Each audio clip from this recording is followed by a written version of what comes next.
नमस्कार. अवधूत चिंतन श्री गुरुदेव दत्त श्री स्वामी समर्थ महाराज विजय. तुम्हा सर्वांना श्री स्वामी समर्थ. तुमच्या सर्व चांगले इच्छा स्वामी महाराज लवकरात लवकर पूर्ण करू. बघा, सोमवारी आहे श्रावणातला शेवटचा सोमवार.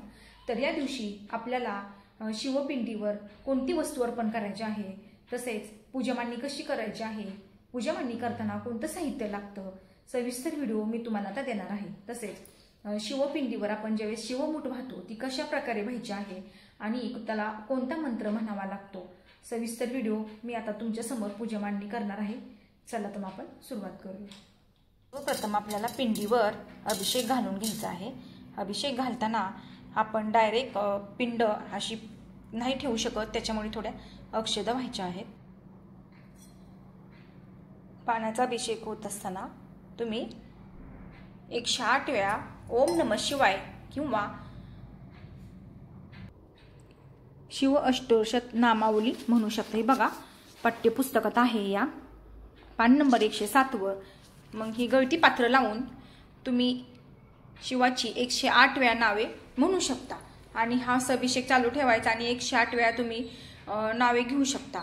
तसेच तुम्ही शिवलीलामृत या ग्रंथाचे पारायण सुद्धा करू शकता.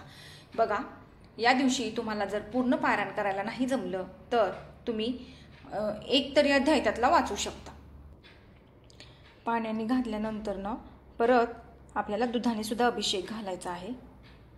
ओम नमः शिवाय, ओम नमः शिवाय, ओम नमः शिवाय, ओम नमः शिवाय.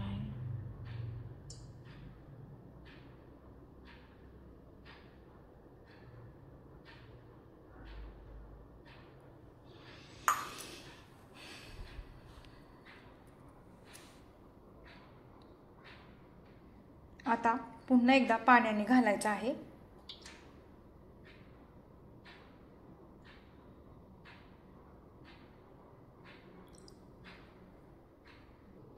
स्वच्छ पुसून घ्यायचे आहे पिंड आपल्याला.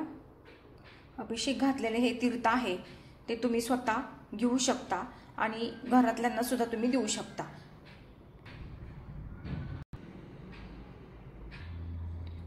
या श्रावण महिन्यात आपल्याला 5 सोमवार मिळालेत. बघा, आपण खूप भाग्यवान आहोत की 5ही सोमवार आपल्याला सेवा करायला मिळाले आहेत.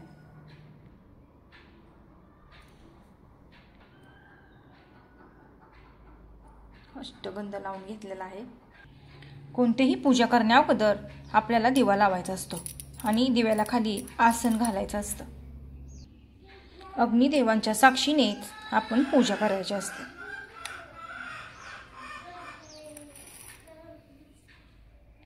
आता माझ्याकडे बेलपत्र नाहीत. तुम्हाला जर मिळाली तर तुम्ही बेलपत्र वाहू शकता. बघा, आता माझ्याकडे नाहीत. धोत्र्याची फुलं, फळं, तुम्ही सर्व काही, कोणतीही सेवा तुम्ही मनापासून केली ती नक्कीच त्यांच्यापर्यंत पोहोचेल. प्रसादाला तुमच्याकडे जे कोणती फळे असतील ते तुम्ही ठेवू शकता.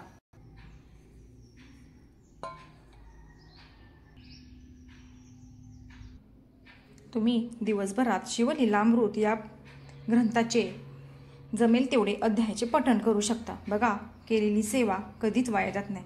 ज्यावेळेस आपल्या अशी वेळ येते त्यावेळेस आपण केलेली सेवा म्हणजेच आपले पुण्य आपल्या पाठीमागं भक्कमपणे उभा राहतं. कोणतंही काम फळाची अपेक्षा न ठेवता जर केलं तर त्याचं खूप छान आपल्याला फळ मिळत राहतं. तर 5वी शिवमूठ आहे सातू. बऱ्याच लोकांना प्रश्न पडलाय, सातू सातू म्हणजे काय? तर हे बघा, हे असे सातू आहेत आणि जर तुम्हाला नाही मिळाले तर तुम्ही गहू आणि हरभरा याची सुद्धा शिवमूठ वाहू शकता. तर शिवमूठ वाहताना काय करायचं आहे, हे धान्य घ्यायचं आहे हातात आणि ते थोडंसं वल्ल करायचं आहे. कोरडी शिवमूठ व्हायची नाही. आपला अंगठा आकाशाकडे झाला पाहिजे आणि या पद्धतीने आपल्याला अशी शिवमूठ अर्पण करायची आहे. बघा, तुमच्याकडे जर या प्रकारचे सातू जर तुम्हाला नाही मिळाले तर तुम्ही गहू आणि हरभरा याची सुद्धा तुम्ही शिवमूठ अर्पण करायची आहे. बघा आता शिवमूठ अर्पण करताना कोणता मंत्र म्हणायचा आहे तर शिवा शिवा महादेवा माझी शिवमूठ ईश्वरा देवा माझ्या मनातील इच्छा पूर्ण कर रे देवा। बघा आणि ज्यांची मागील शिवमूठ जर बाकी राहिली असेल, तांदूळ जव किंवा तीळ जर तुम्हाला काही अडचण आली असेल किंवा काही कारणाने जर तुम्हाला नसेल जमले, सुतक पडले असेल किंवा महिलांना मासिक धर्म आला असेल तर तुम्ही राहिलेल्या ज्या शिवमूठ आहेत त्या तुम्ही आत्ता जरी अर्पण केल्या तरी सुद्धा चालतील, काहीच अडचण नाही। बघा शेवटी आपली भक्ती श्रद्धा आपल्या मनातले भाव हे महत्त्वाचे आहेत आणि प्रत्येकाने शिवलीलामृत या ग्रंथाचे एकतरी पारायण करा। बघा जर तुम्हाला पूर्ण पारायण करायला वेळ नाही मिळाला तर तुम्ही एकतरी अवश्य करा आणि जसं जमेल तुम्हाला तसं। बघा प्रत्येक वस्तूच आपल्याकडे पाहिजे असं नाही, तुमच्याकडे जे काही आहे त्याची तुम्ही आपल्याकडे जेवढं आहे तेवढ्यात तुम्ही पूजा मांडण्याचा प्रयत्न करा। म्हणजे प्रत्येक वस्तू पाहिजे असं नाही, जे असेल त्यातच तुम्ही पूजा मांडणी करा। तरी बघा मी थोडक्यात तुम्हाला पूजा मांडणी करून दावलेली आहे, तरी माझ्याकडे बेलपत्र वगैरे नाही, जेवढं सामान आहे त्यातच मी तुम्हाला पूजा मांडणी करून दावलेली आहे। तर हा होता छोटासा व्हिडिओ। बघा काही राहिलं असलं तर मला नक्की कमेंट करून सांगा।